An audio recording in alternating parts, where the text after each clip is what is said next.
بسم اللہ الرحمن الرحیم۔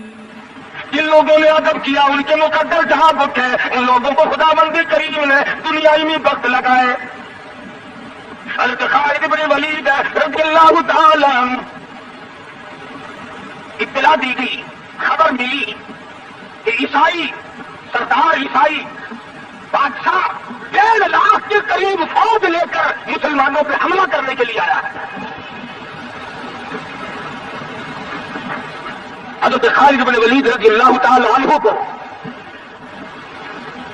50-60 آدمی دیے، جاؤ بادشاہ کی فوج کا اندازہ لگا کے آؤ، تخمینہ لگا کے آؤ، اسلحہ دیکھ کے آؤ، ان کی تعداد کا اندازہ لگاؤ وہ کتنے ہیں۔ حضرت خالد بن ولید رضی اللہ تعالی عنہ چند صحابہ کرام کو ساتھ لے کر کے پہنچے۔ عیسائی بادشاہ کو پتا چلا، اس نے حضرت خالد بن ولید رضی اللہ تعالی عنہ کو بلایا اور کہنے لگا کہ دیکھو جنگ اچھی چیز نہیں ہے، ہم سے صلح کر لو، ہم سے صلح کر لو۔ حضرت خالد فرمانے لگے صلح میں دیر کیا ہے، لا الہ الا اللہ محمد رسول اللہ صلی اللہ علیہ وسلم، کلمہ پڑھ، مسلمان بن جا، میرا بھائی بن جا، جنت کا حقدار بن جا، میرے نبی کا غلام بن جا، اللہ کی توحید کا ماننے والا بن جا، ابھی تمام باتوں میں صلح ہو جائے گی۔ وہ کہنے لگا بڑا جلدی کلمہ پڑھا ہے، جیسے میں اکیلا بیٹھا ہوں، تو نے میری فوج دیکھی ہے، 1.5 لاکھ فوج لے کے آیا ہوں، کھانا ہے جی میری فوج تمہیں، کلمے پڑھا رہا ہے۔ حضرت خالد کو کہنے لگا تجھے پتا نہیں تو کس کے سامنے کھڑا ہے؟ فرمایا ہاں ایک عیسائی کافر کے سامنے کھڑا ہوں۔ وہ کہنے لگا ہے کوئی جلاد؟ فوراً تلوار لے کر حاضر ہو گئے، کہا اس گستاخ کی گردن کاٹ مارو۔ حضرت خالد کے ساتھ 2 آدمی اور تھے، انہوں نے یہ نہیں کہا جی ابھی ہم تو یوں ہی بات کر رہے تھے جی، ابھی آپ برہم ہو گئے، ابھی حضور آپ ناراض ہو گئے۔ حضرت خالد نے یہ نہیں فرمایا کہ باہر والوں کو اطلاع کر دو، وہ 50-60 آدمی تو ہمارے ساتھ مل جائے۔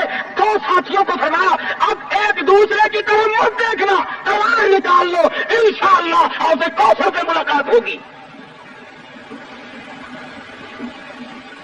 3 آدمی 1.5-2 لاکھ کے مقابلے میں ٹکرا گئے،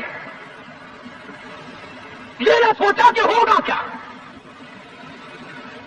حضرت خالد بن ولید رضی اللہ تعالیٰ عنہ 2 ساتھی اور تمام کافروں کی فوج میں گھر گئے، جنگ شروع ہو گئی۔ ابو عبیدہ بن جراح رضی اللہ تعالیٰ عنہ کے خام میں مدنی کریم صلی اللہ علیہ وسلم تشریف لائے۔ فرمایا ابو عبیدہ تو سویا ہوا ہے، میرا خالد گھیرے میں آ گیا۔ گھبرا کے اٹھے، شور مچایا، لوگوں جلدی کرو پہنچو، خالد گھیرے میں ہے۔ حضرت خالد کی بیوی ام تمیم سنتی ہے، کہنے لگی نہیں مجھے یقین نہیں آتا، میرا خالد گھیرے میں آنے والا نہیں، آ ہی نہیں سکتا۔ گھر میں کھڑی ہو کر چاروں طرف نظر مارتی ہے، دیکھتی کیا ہے، منہ ٹوپی جس میں امام الانبیاء محبوب کبریا حضرت محمد مصطفیٰ صلی اللہ تعالی علیہ وسلم کے منہ مبارک رکھے ہوئے تھے، وہ بھول آئے۔ ام تمیم کہتی ہے خالد تو ضرور گھیرے میں آ گیا، تیری ٹوپی یہاں رہ گئی۔ ام تمیم نے ٹوپی لے کر کے شور نہیں مچایا، کپڑے نہیں پھاڑے، چہرہ نہیں نوچا، ابو عبیدہ کے پاس نہیں آئی، بغل میں ٹوپی دبائی، برقع ہوا، گھوڑے پر سوار ہوئی، تلوار لے کر گھوڑے کو سر پر چھوڑ دیا۔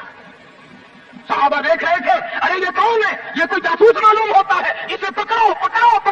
صحابہ نے گھوڑے دوڑائے، گھیرے میں لے لیا، پوچھا برقع پوچھ تو کون ہے؟ کہنے لگے نہ چھیڑو، خالد کی بیوی ام تمیم ہوں۔ تو کہاں چلی ہے؟ کہنے لگی میرا خالد گھیرے میں آ گیا، ٹوپی گھر پہ بھول گیا، وہ پہنچانے چلی ہوں، ہمیں دے دے ہم پہنچا دیں گے، تو عورت ساتھ ہے۔ کہنے لگی خالد کی جو قدر میں جانوں تم نہیں جانتے، جان دے دوں گی مگر ٹوپی کسی کو نہ دوں گی۔ نکل پڑی آگے دیکھا تلواریں چل رہی ہیں، گاجر مولی کی طرح آدمی کٹ رہے ہیں، حضرت خالد بن ولید بیچ میں ہے، ام تمیم نے تلوار نکال کر چلانی شروع کر دی، گاجر کی طرح لوگوں کو کاٹ مارا۔ خود حضرت خالد کہتے ہیں او میرے ساتھیوں، اس نوجوان کو پہچانو، اس برقع پوش کو پہچانو، اس نقاب پوش کو پہچانو، یہ کون ہے؟ جب سامنے گئی نقاب اٹھا کے کہنے لگی خالد تیری بیوی ام تمیم ہو، یہ ٹوپی پھول آئے ہو پہنچانے آئی ہو۔ اور کراچی کی مسلمانوں تم نے کبھی سوچا نہیں خالد کے سر پہ نبی کی ٹوپی نہیں جس میں نبی کے بال رکھے ہوئے تھے وہ گھیرے میں آ گئے، آج تیرے پاس قرآن نہیں تو گھیری میں ہے، وہ ٹوپی گھر سے بھول آیا تھا، تو قرآن کو مسجد میں قید کر کے آیا، آج تو کفر کے لڑے میں پھنسا ہوا ہے، تو گھیرے میں ہے، تجھے کوئی نہیں نکال سکتا اللہ کے قرآن کے سوا۔ تم کتنی عسکری طاقت بڑھاؤ، تم تعداد بڑھا لو، تم چھوٹے بڑے زور لگاؤ، کتنی تم کوشش کرو، خدا کی قسم جب تک تم اللہ کا قرآن لے کر کے نہیں بیٹھتے اس وقت تک تمہارا گھیرا نہیں ٹوٹ سکتا۔ تم نے اللہ کے قرآن کو مسجد میں قید کر دیا، نہ اس کو عوام صدر میں جگہ دی، نہ مارکیٹ میں جگہ دی، نہ محلے میں جگہ دی، نہ برادری میں جگہ دی، نہ خاندان میں کوئی جگہ دی، تمام کو اکٹھا کر لو گے، اللہ کے قرآن کو پوچھنے والا کوئی نہیں، کون پوچھے؟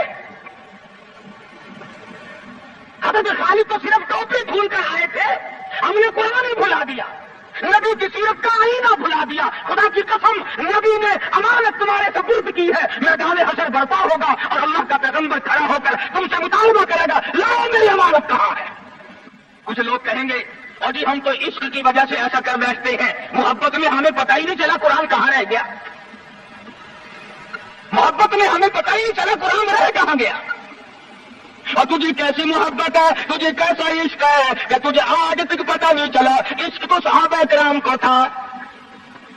مدینہ منورہ ہے، اللہ پاک ہر مسلمان کو مدینہ پاک کی زیارت نصیب فرمائے۔ خدا کی قسم مدینے کی ہوا میں جو خوشبو ہے تمہاری وہ کستوری میں نہیں ہو سکتی، وہ مشک میں نہیں ہو سکتی، وہ عنبر میں نہیں ہو سکتی، وہ زعفران میں نہیں ہو سکتی، ارے مدینے کی ہوا میں جو خوشبو ہے جو گنبد خضرا سے ٹکرا کر آتی ہے اس ہوا میں خوشبو بھی نرالی ہے۔ صحابہ کہتے ہیں کہ جب ہم نبی صلی اللہ علیہ وسلم کو تلاش کرنے کے لیے نکلتے تو کسی سے پوچھتے نہیں پھرتے تھے، بلکہ مدینے کی ہوا بتاتی تھی ادھر آؤ ادھر آؤ، حضور ادھر تشریف لے گئے۔ مدینہ منورہ میں ایک جنگ کی تیاری فرمائی، صحابہ کرام کا لشکر تیار فرمایا حضور اکرم صلی اللہ علیہ وسلم نے۔ جمعے کا دن ہے، صبح کا وقت ہے، لشکر کو ساتھ لے کر کے تشریف لے گئے، 2-3 میل تک رخصت فرمانے کے لیے گئے، دعا کر کے واپس آ گئے، اللہ تمہیں کامیاب فرمائے۔ صحابی ہے حضور اکرم سب کہہ دو صلی اللہ علیہ وسلم کا، آؤ عشق کی بات تمہیں بتاؤں۔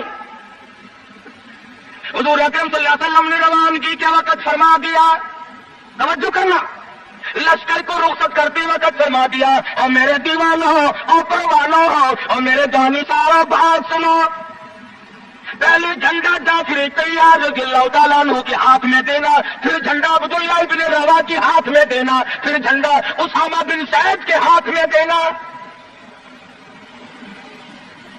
حضور کے کلام کی مراد کو اگر صحابہ نہیں جانتے تو کون جانتا ہے؟ سمجھ گئے صحابہ کہ جعفر طیار شہید ہوں گے، یہ جو حضور نے فرمایا پھر اس کو دینا پھر اس کو دینا، حضور صلی اللہ علیہ وسلم کے کلام کی فرمان کی ارشاد کی مراد اور منشا غرض و غائب صحابہ سمجھ گئے کہ جعفر طیار شہید ہوں گے اور پھر عبداللہ بن روا بھی شہید ہوں گے اور اسامہ بن زید بچ کے آئیں گے۔ صحابہ کا تجربہ تھا حضور کے کلام کو سمجھنے کے لیے۔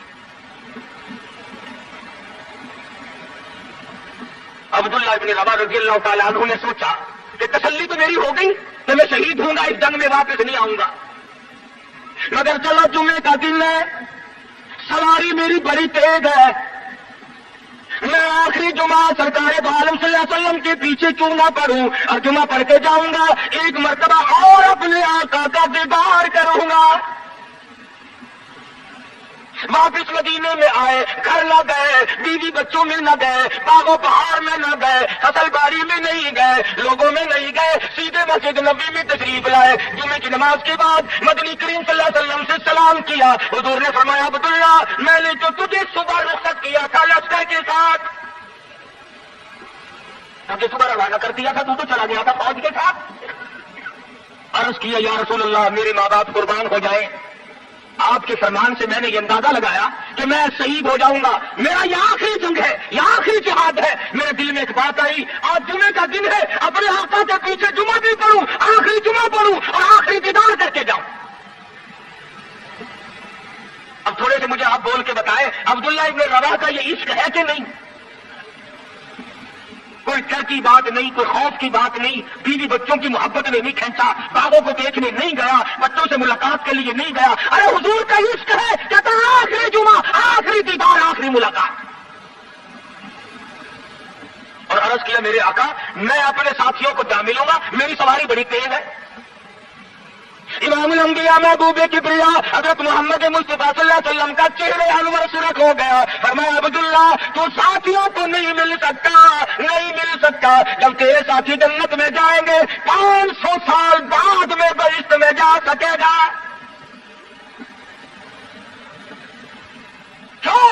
اس لیے چاہے تم عشق کے تحت آئے، محبت کی وجہ سے آئے، جذبے کی وجہ سے آئے، جمعے کے لیے آئے، میرے دیدار کے لیے آئے، میری ملاقات کے لیے آئے، جب میں نے رخصت کر دیا تھا میرے حکم میں تاخیر کیوں کی؟ پتا چلا عشق بھی وہ مقبول ہے جو حضور کی غلامی کے اندر ہو۔ غلامی سے باہر جو عشق ہے وہ عشق نہیں، وہ فریب ہے، وہ دجل ہے۔ آج آپ دیکھ لیں، نام دیکھو، شکل دیکھو، نام ہوگا عاشق رسول اور شکل دیکھو تو خدا کی قسم بالکل ایسا معلوم ہوگا جیسے اندرا کا بھتیجا ہو۔ پہچان نہیں سکے گا آدمی، کیا کر سکتا ہے آدمی شکل میں؟ صورت نہیں، سیرت نہیں، لباس نہیں، اخلاق نہیں، کردار نہیں، تمام چیزوں کا تختہ نکال کے رکھ دیا ہے۔ اور آج قوم اسی وجہ سے مصیبتوں سے دوچار ہے، وہ مرغے میں پھنسی ہوئی ہے، وہ نکل نہیں سکتی، وہ سہارا ڈھونڈ رہی ہے مادی قوت کا۔ حضور ناراض ہو گئے صلی اللہ علیہ وسلم۔ صحابی کہتے ہیں میں چاہتا تھا زمین پھٹ جائے، مجھے لقمہ بنا کر نکل جائے۔ صحابی کہتا ہے مجھے زندگی تلخ لگنے لگی، ہائے میرے آقا مجھ سے ناراض کیوں ہو گئے؟ عبداللہ بن رواح تشریف لے گئے، گھر پھر بھی نہیں گئے، بال بچوں میں پھر بھی نہ گئے، اور جا کر کے جہاد میں شریک ہو گئے۔ 3 دن گزر گئے، کوئی چیز حلق میں نہ گئی، کمر سیدھی نہیں ہو سکتی تھی، جنگ سخت تھا، لڑائی شدید تھی، تلواریں چل رہی تھی۔ عبداللہ بن رواح فرماتے ہیں مجھے بھوک لگی، سیدھا کھڑا نہیں ہو سکتا تھا، مجھے یاد آیا میرے تھیلے میں گوشت کے خشک ٹکڑے موجود ہیں، میں ان کو منہ میں لے کر ذرا چوسنے لگا، مجھے مدینے کا باغ یاد آیا، مجھے بیوی یاد آئی، مجھے اولاد یاد آئی۔ نبی کے دیوانے کا طرز زندگی دیکھ۔ صحابی کہتا ہے میں نے انگلی حلق میں ڈال کر وہ بوٹی باہر نکال دی، اچھا میں تجھے کچھ کھانے کے لیے دینے لگا ہوں تو یہاں بیٹھ کر گھر یاد آیا، کھڑا ہو گئے اور فرمانے لگے اور میری بیوی اور تمہیں طلاق ہو، اور میرے باغ بہار جو اسلام کے لیے وقف ہو تم آج کے بعد میرے لیے۔ کسی نے پوچھا کیا کہہ رہے ہو؟ فرمایا ہاں نقشہ سامنے کیوں آیا؟ آخری وقت میں دنیا کا نقشہ میری آنکھوں میں کیوں کھینچا؟